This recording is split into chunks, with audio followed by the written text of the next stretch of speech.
Il est peut-être possible de descendre dans la fosse, d'y tuer le lion, d'en finir en quelques instants, ou bien d'aller au-devant d'un géant, de lui porter le coup fatal, et ça en sera fini de cette besogne. Mais il en est tout autrement de tenir, de combattre ennemi après ennemi, raid après raid, bataille après bataille, de faire face sans cesse aux attaques renouvelées. Vous pouvez croire que ces bandes de Philistins ne firent pas qu'un seul assaut sur chacun de ces hommes. Un à un, les ennemis tombaient devant eux. Ils se reformaient, d'autres se joignaient à eux. Qu'ils soient 3 ou 800 ou davantage encore, ils chargèrent jusqu'à ce que le dernier d'entre eux soit à terre. Les hommes forts de David n'abandonnèrent pas jusqu'à ce qu'ils aient la victoire finale.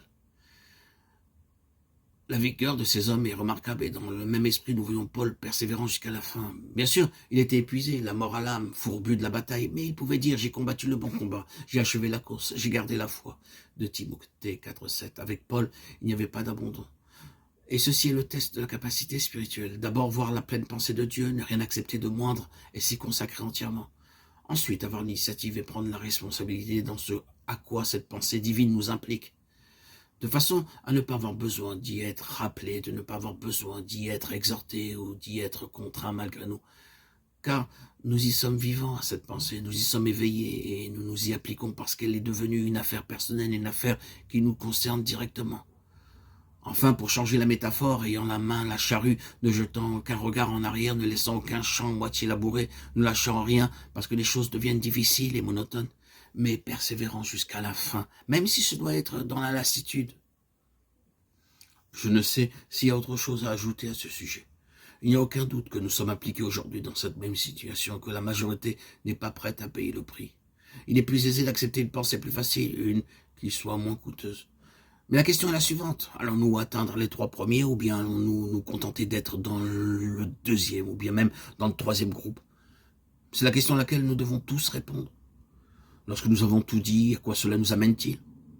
En un mot, il est question de l'absolue seigneurie de Jésus-Christ, de l'absolue souveraineté de la pensée de Dieu, personnifiée en lui. David représentait cela. Il était la personnification de la pleine pensée de Dieu. La plénitude devait venir avec lui. Et elle devait venir selon sa souveraineté et sa conduite. Il est un type du Seigneur Jésus-Christ. Je pourrais ajouter encore un mot. C'était un jour de foi. Ces hommes discernèrent véritablement que la parole de Dieu, quant à son accomplissement, était dans la direction de David. Mais nous devons nous souvenir que David était bien seul à ce moment-là. Il avait très peu de gens avec lui et cela était vraiment dans la faiblesse. Ils avaient été défaits de tout et le pays entier était avec Saül. Saül avait les rênes du pouvoir dans sa main.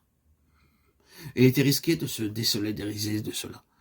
Personne ne savait humainement parlant si la cause de David allait prévaloir. Personne ne voulait faire partie d'un soulèvement qui aurait été écrasé, qui aurait occasionné la perte de toute chose. Tout était en péril dans cette situation. Mais c'est un jour de foi, un jour dans lequel tous ceux qui prirent position le firent par la foi. Ils se donnèrent à ce principe de la foi. Nous avons besoin de beaucoup de foi pour nous donner entièrement à la plénitude du dessein de Dieu, d'appartenir à un petit noyau qui est occupé avec quelque chose de plus grand que la moyenne et de croire qu'il y aura peut-être de la réussite demande une grande foi. Si vous voulez une vie tranquille, vous prendrez un autre chemin. Mais il y a toujours ce test. N'est-ce pas là toute la leçon d'Hébreux 11? Lorsque vous en arrivez à la conclusion, et que dirais-je davantage? Car le temps me manquera si je discours de Hébreux 11, 32. Vous remarquez que David y est mentionné et qui y est dit parmi d'autres choses de ceux concernés qu'ils subjuguèrent des royaumes, devinrent forts dans la bataille. Ils firent des exploits. Je pense que les hommes forts de David sont comptés parmi ceux-là et c'est le triomphe de la foi. Et là est le test de leur stature spirituelle. Tout ceci nous pousse à prendre position. Allons-nous être premiers, second ou bien troisième, reconnaissant que cela implique un coût supplémentaire, tout en sachant que c'est ce que le Seigneur recherche. David avait un très grand besoin d'une telle aide, de tel homme, et nous disons vrai lorsque nous rapportons ces choses au Seigneur. Il a un très grand besoin d'hommes forts comme cela. Ils ne sont pas nombreux et sa cause est très largement affaiblie, parce qu'il n'a pas ces hommes forts.